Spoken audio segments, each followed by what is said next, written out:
धाकड़ खबर बेखौफजुमा बेबाक अंदाज। धाकड़ खबर के न्यूज़ रूम से मैं आपके साथ हूं अकरम रईस खान। खुद को बड़ा पिछड़ा प्रेमी, पिछड़ा हितैषी बताने, जताने और साबित करने वाली मोदी सरकार को आज असदुद्दीन ओवैसी ने पिछड़ा विरोधी साबित कर डाला है। जी हां, असदुद्दीन ओवैसी ने आज आंकड़ों के हवाले से बातें करते हुए, तमाम तथ्य रखते हुए खुद को पिछड़ा बताने वाली मोदी सरकार को पिछड़ा विरोधी साबित कर डाला है, जिसके बाद भोंपू मीडिया और उसके दलाल चाटुकार दंगाई पत्रकारों को इस मुद्दे पर एक बड़ा सा प्राइम टाइम शो करना चाहिए था। लेकिन जैसा कि आप जानते हैं कि जहां जहां मोदी सरकार फंसती है या जहां जहां भारतीय जनता पार्टी की सरकारें फंसती हैं, वहां पर दल्ला मीडिया कुछ और चाटने लग जाता है, तलवे छोड़कर। लेकिन क्या कहा है असदुद्दीन ओवैसी ने और क्यों कहा है असदुद्दीन ओवैसी ने और इसके क्या राजनीतिक मायने निकाले जा सकते हैं, हर पहलू से आपको रूबरू कराने का प्रयास करेंगे। पर सबसे पहले असदुद्दीन ओवैसी का इस संबोधन सुन लीजिए। इन 4 पॉइंट्स पर कुछ बोलूं कि एक तो कि गवर्नमेंट ऑफ इंडिया का सेंसस करवाए, दूसरा एक अलहदा ओबीसी मिनिस्ट्री को बनाया जाए और उसको बजट दिया जाए ओबीसी पॉपुलेशन के मुताबिक।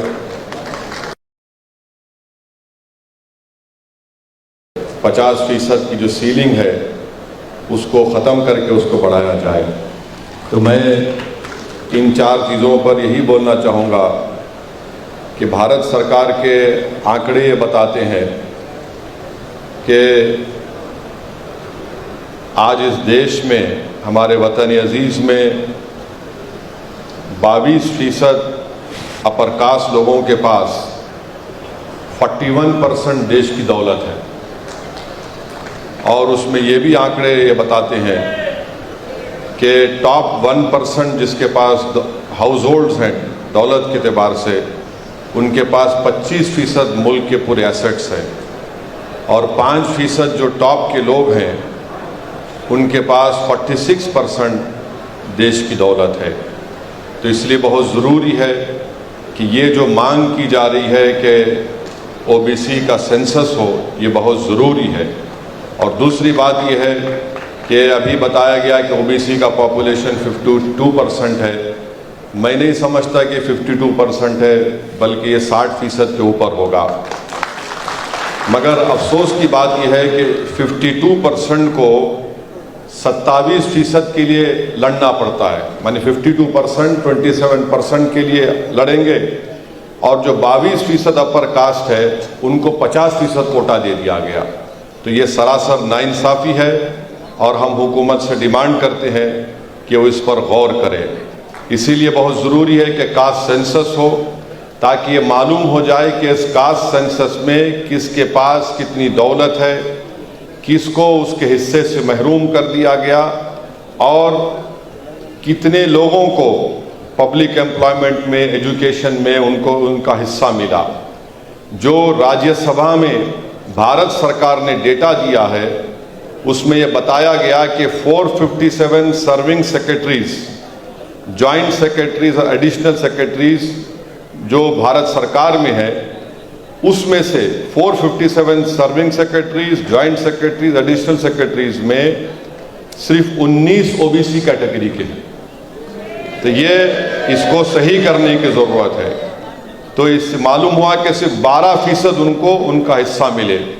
अब आप आ जाइए, ये सवाल मैं इस पार्लियामेंट सेशन में डाला हूँ, जस्टिस ईश्वरैया साहब इसमें ख़ास तवज्जो लेंगे कि जो हाई कोर्ट के जजेस अपॉइंट किए गए 2018 से जुलाई 2023 तक, यानी 458 में माने 75% हाई कोर्ट जजेस जो अपॉइंट किए गए 2018 से जुलाई 17 2023 तक, ये तमाम के तमाम जनरल कैटेगरी के थे और ओबीसी के सिर्फ 11% लोगों को जजेस बनाया गया।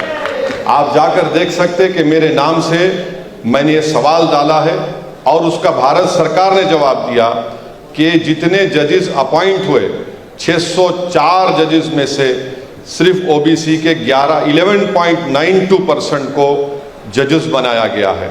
वैसे आप आ जाइए कि भारत सरकार के सेंट्रल यूनिवर्सिटीज़ में पूरे देश में 313 कोटा के पोस्ट हैं, जिसमें से सिर्फ 9 ओबीसी प्रोफेसर हैं। तो ये इसको भी सही करने की ज़रूरत है। अब जब इकोनॉमिक वीकर सेक्शन का कोटा लाया गया था पार्लियामेंट में, मैंने उसके खिलाफ बोला, उसके खिलाफ वोट भी दिया, और मैं आपको बताना चाह रहा हूं कि मैंने ये क्यों कहा था कि गलत हो रहा है। ये गलत इसलिए, इसका एग्जाम्पल आपको दे रहा हूं कि एक रिक्रूटमेंट का नोटिफिकेशन अक्टूबर 2020 में institute of banking personal selection का आया। उससे ये मालूम हो गया कि 10% कोटा ओबीसी का जो कोटा है, ओबीसी का एससी एसटी का कोटा को कम कर दिया है। ये भारत सरकार का एक नोटिफिकेशन है institute of banking personal selection का। उसमें यह बताया गया कि ओबीसी एससी एसटी कोटा को रिड्यूस करके, कम करके 10% ईडब्ल्यूएस कोटा में उसको दे दिया जा रहा है। और मालूम ये हुआ कि 49.5% से ये 40% पर आ गया। अब आप बताइए, नाइंसाफ़ी नहीं है तो क्या है? आखिर में ये जो 50% की सीलिंग है, ये संविधान में नहीं है। ये क्रीमी लेयर की बात संविधान में नहीं है। मैं बड़ी इज्जत के साथ कह रहा हूं कि ये बनाया गया है कोर्ट की तरफ से, ये इन्वेंशन किया गया है। और अगर सरकार चाहे तो 50% कोटा को ब्रीच करना चाहिए, उसको बढ़ाना चाहिए, और क्रीमी लेयर को भी सोचना चाहिए ये क्रीमी लेयर से कितना नुकसान होता है। अभी हमारे बबन राव साहब ने कहा कि जस्टिस रोहिणी कमीशन के बारे में कहा गया है, बिल्कुल मैं उसको सही मानता हूं। पहले 50% कोटे को ब्रीच करिए आप, उसके बाद आप रोहिणी कमीशन की बात करिए, उससे पहले बात करना ठीक नहीं है। और आखिर में जो आपका डिमांड है कि कॉन्स्टिट्यूशनल अमेंडमेंट होनी चाहिए, रिप्रेजेंटेशन ओबीसी को, एससी एसटी को लोकल बॉडीज में मिलना चाहिए, और असेंबली और पार्लियामेंट में मिलना चाहिए। मैं पूरी तरीके से आपसे कह रहा हूं कि मैं इसका साथ हूं। संविधान में अमेंडमेंट होना चाहिए। और याद रखिए, हमारे भारत की राजनीति का उसूल ये है, उसकी तल हकीकत ये है कि जिसके पास पॉलिटिकल पावर होगा उसी की तकलीफ को दूर किया जाएगा। अगर आपके पास पॉलिटिकल पावर नहीं है, आप रोते रहिए, आप इस दुनिया से चले जाइए, मगर हालात बदलने वाले नहीं है। तो पॉलिटिकल पावर को हासिल करिए। ये आपके जो डिमांड्स हैं वो जेन्यून है, वो हक बजानिब है। आप अपनी पॉलिटिकल ताकत को दिखाइए, ताकि कोई भी पॉलिटिकल पार्टी हो, चाहे किसी भी पॉलिटिकल पार्टी हो, जो इस देश पर राज करना चाहती है, उनको आपको कहना पड़ेगा, जो हमारे 42 बातों को मानेगा वो हमारे वोट का हकदार होगा। सुन लिया आपने, असदुद्दीन ओवैसी ने 4 मांगे उठाई हैं। उन्होंने कहा है कि एक पिछड़ा मंत्रालय अलग से बनना चाहिए और उस मंत्रालय को पिछड़ों के उद्धार के लिए बाकायदा एक बजट दिया जाना चाहिए। साथ ही उन्होंने प्रदेश के अंदर जातीय जनगणना का, कास्ट सेंसस का मुद्दा उठाया है और उन्होंने आंकड़ों के जरिए भी बताने का प्रयास किया है कि जो अपर क्लास है उसको 50% रिजर्वेशन दिया जा रहा है, जबकि जो पिछड़े हैं उनको दलितों के साथ, आदिवासियों के साथ सिर्फ 50% रिजर्वेशन के अंदर सीमित कर दिया गया है। संविधान की ऐसी कोई बाउंडेशन नहीं है जिस तरीके से सरकार ये सब कर रही है। अब यहां राजनीतिक मायनों को लेकर बात कर लेते हैं। लोग कह रहे हैं कि असदुद्दीन ओवैसी जिस पिच पर खेलने की कोशिश कर रहे हैं वो पिच है काशीराम की। काशीराम भी एससी, एसटी, ओबीसी और माइनॉरिटी को साथ लाना चाहते थे और लगता है असदुद्दीन ओवैसी ने भी उसी फार्मूले पर काम करना शुरू कर दिया है और उसके बहुत दूरगामी परिणाम देखने को मिलेंगे। लेकिन उनकी बात सब जगह तक पहुंचेगी तभी तो। हमें लगा कि मुद्दा ऐसा था, ये आप तक जाना चाहिए, तो छोटी सी कोशिश की, आपके सामने समेट के रख दिया।